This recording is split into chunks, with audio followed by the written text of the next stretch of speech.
And really, you can look you can look at the Bible this way. The Bible doesn't deny war, rape, murder. It uses it in the right places as a parable, right? For growth, as a parable for learning, right? And so, another thing on the physical reality of it, right? I'm gonna get back to the religion part of it in a minute. On the physical reality, okay?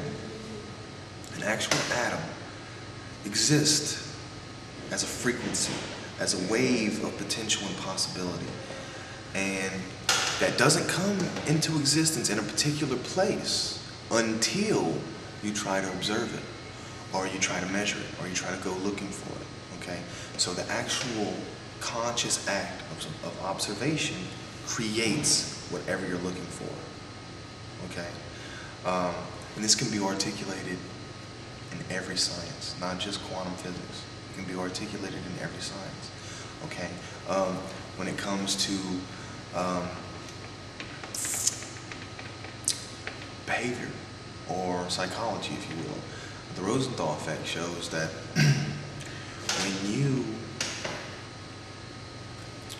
this guy had a hypothesis, okay? This guy is a psychiatrist or a doctor doing studies on other guys, doing studies on people, right? On other doctors and specialists doing studies on other people, right? What he would do is he would develop a hypothesis, and he would tell this side, this causes this behavior. Go see if you can find evidence for it. And he would tell these guys, this very same thing doesn't cause this behavior. Go see if you can find it, okay? And what they found is no matter what he gave them to check out, one side finds evidence for it, the other one shouldn't, but they do.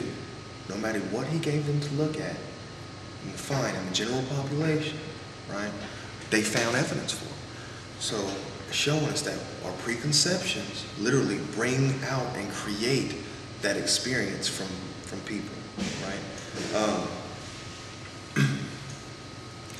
Another way it can be articulated is in experiments that show, research that shows from kindergarten on up to grad school, a teacher's expectation of how that student will do always 100% mirrors their performance, their output, right?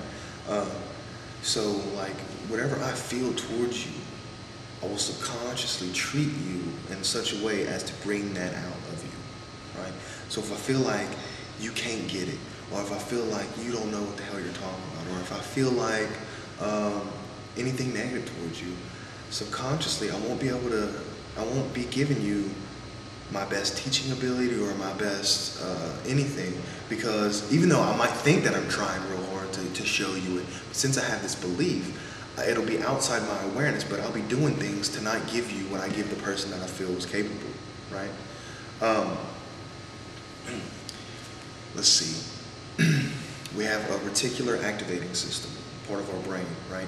And it literally blocks out or takes in information based on what we believe is significant.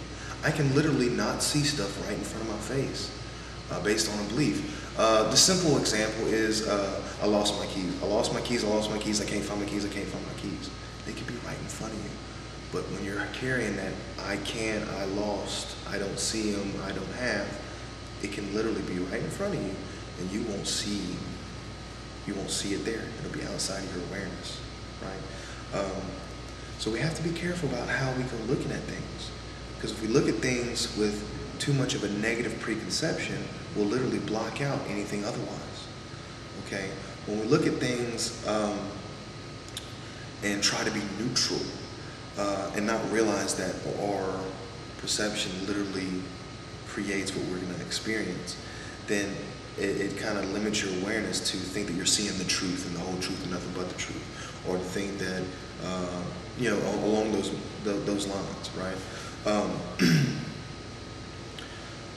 Other areas where it can be articulated, and when I talked about the studies with the teacher-student, they call it the self-fulfilling prophecy. If I wake up today and believe I'm going to have a bad day, I'll block out the experience of anything that would be a blessing in that day, right? And vice versa works too. If I wake up and say it's going to be great, it's a beautiful, abundant light that I live, I don't have to deal with anything that's lacking, because I do nothing but notice and attract that which fits my perceptions, that which fits my belief. So it kind of gives a new meaning to believing in vastness, in infinity, and in infinite potential and possibility at all times. Okay. Another way we can articulate this, 300 years ago, a car was just as possible as it is today. But why wasn't it in existence? Because it was outside of our awareness. No one was aware of it. No one thought about it. No one had the mindfulness to grasp that, right? It just wasn't within our state of consciousness, right? And so what is consciousness? Okay. Again, I like to use technology as a parable. Right now, if I had the right antenna, I could pick up a wireless internet signal that basically contains all information, right? I won't say all information, but I'll say basically. It's definitely an infinite amount of information, right? So consciousness is very like this. It's a wireless, right, energy field that literally contains infinite potential and possibility. It literally contains all information. And it's a consciousness field for which we are the receptor and the transmitter. We transmit the signal and receive the signal. Okay? How this can be proven or shown. Proven, I don't know if I'll go there, but we can articulate it. Okay? The 100th monkey effect. Okay? Monkeys off the coast of Africa, after 2 or 3 of them learned to use a tool, the whole group of monkeys could use the tool. On the coast of Africa, monkeys that never saw these monkeys before, and never tried using tools before, instantly could use the tools because it was in the frequency field. Okay? Information that hasn't necessarily been made public or been presented in public, okay, that's not in your general education, general high school education, will be presented to a certain IQ level of people in Australia. And then after they take the test, they do it in Japan. After they take the test, they do it in the UK, US, but they try to use the same range of intelligences, which I know this is kind of lofty, but what they show is the first time they'll have a certain percentage. The next time that it's presented to similar people who have no connection to those previous people, they do exponentially better. Why? Because the information is out there and picked up in our consciousness, for which we transmit. We receive it and we also transmit it. So once enough of us come across the information and we're on similar wavelengths, and I see the information, and I come across information, I transmit it to very similar people, right? So, and this kind of demonstration can be shown over and over and over again. It has been over and over and over again. And again, I'm not trying to prove anything here. What I want you to do is, if it resonates with your common sense, then run with it. If you're a little, I don't know about that, then do your homework, right? Do your homework. Don't say it's not true, let me go look it up.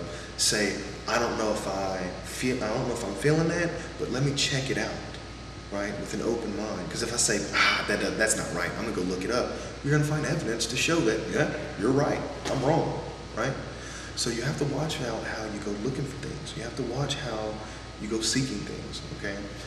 So how does this relate also to God and to us, okay?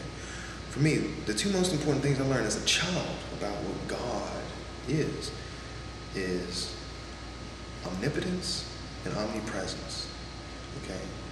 Omnipresence means present, aware in all things at all times.